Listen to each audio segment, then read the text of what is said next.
அருமை தமிழர்களே, அன்பான வணக்கம். நீங்கள் பெரும்பாலான இளைஞர்கள்ட்ட கேட்டு பாருங்களேன், உனக்கு என்னவா ஆகணும்னு ஆசை அப்படின்னு.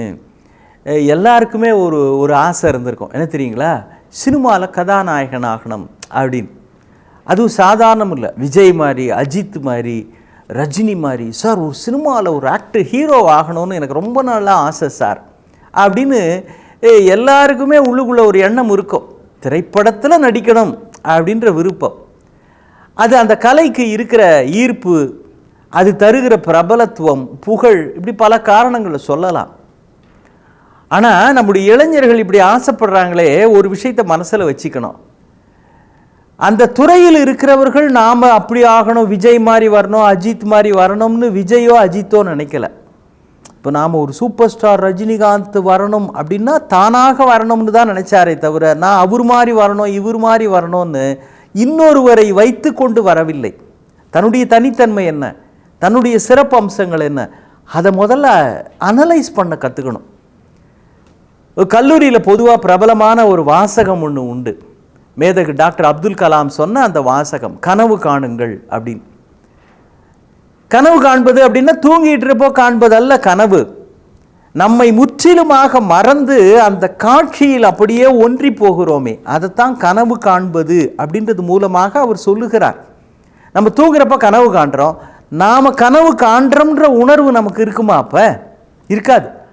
அந்த சம்பவங்கள் அதில் ஒரு என்ன காட்சி வருகிறதோ அதில் நாம் யாராக இருக்கிறோமோ அதுதான் நடக்குமே தவிர நாம் அதை பார்க்கிறோன்ற உணர்வே இருக்காது.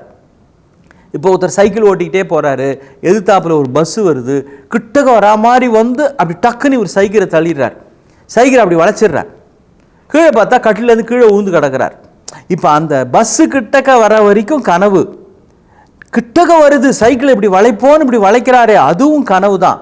ஆனால் வளைக்கிறப்போ நிஜமாலுமே வளைஞ்சி கட்டிலேருந்து கீழே விழுறாரே அதுதான் நினைவு நிலை. அப்போ தான் அவர் முழிச்சிக்கிறாரு. கனவு அப்படின்னு அசர் வஞ்சிட்டே எந்திரிச்சு மறுபடியும் கட்டில் படுப்பார். நீங்கள் என்னவாக ஆக வேண்டுமோ அதிலே முற்றிலுமாக உங்களை இழந்து விடுங்கள். அதற்கு என்ன தடை வந்தாலும், கீழே விழ வேண்டி வந்தாலும் கூட அதிலேயே லயித்திருங்கள்.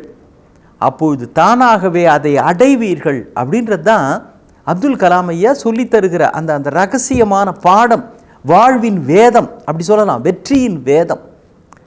ஜேம்ஸ் ஆர்தர் அப்படின்னு புகழ்பெற்ற பியானோ கலைஞர், அந்த இசைக்கலைஞருடைய நிகழ்ச்சிக்கு ஒரு அம்மா தன்னுடைய பையனை கூட்டு போகிறாங்க. அந்த பையன் ஒரு குட்டி பையன், அவனுக்கு 5-6 வயசு.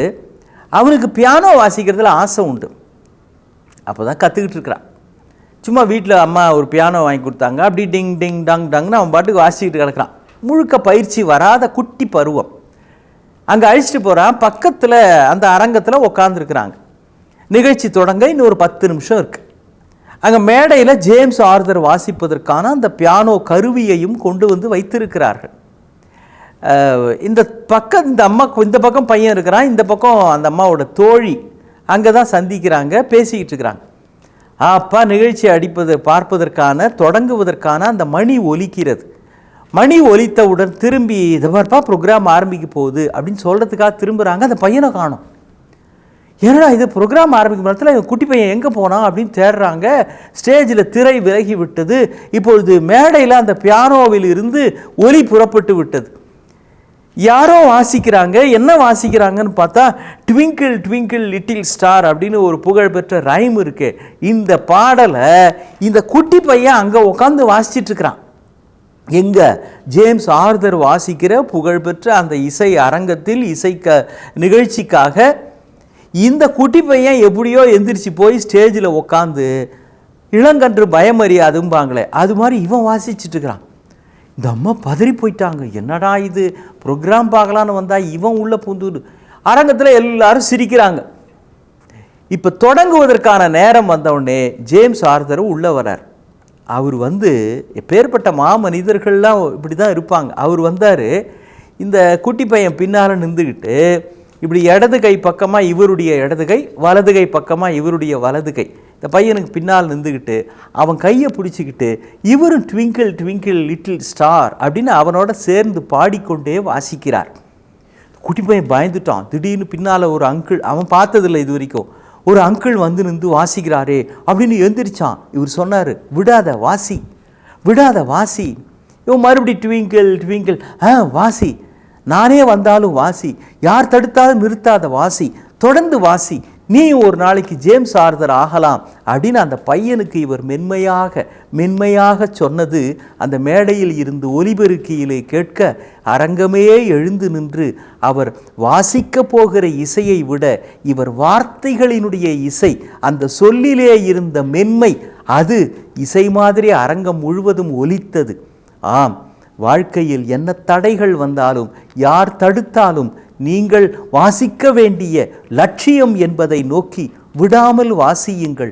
உங்களை முற்றிலுமாக இகழ்ந்து இன்னொருவருக்குரிய மேடையாக இருந்தாலும் உங்களை இழந்து நீங்கள் அதிலே பங்கு பெறுவதாக நினைத்து வெட்கம், கூச்சம், சபை, தயக்கம் எல்லாவற்றையும் தள்ளி வைத்துவிட்டு வாசியுங்கள். வாழ்க்கை உங்கள் வாழ்க்கையையே ஒரு அழகான இசையாக மாற்றித்தரும். அதில் வெற்றி கீதம் நிச்சயம் ஒலிக்கப்பெறும். மீண்டும் சந்திப்போம். வணக்கம்.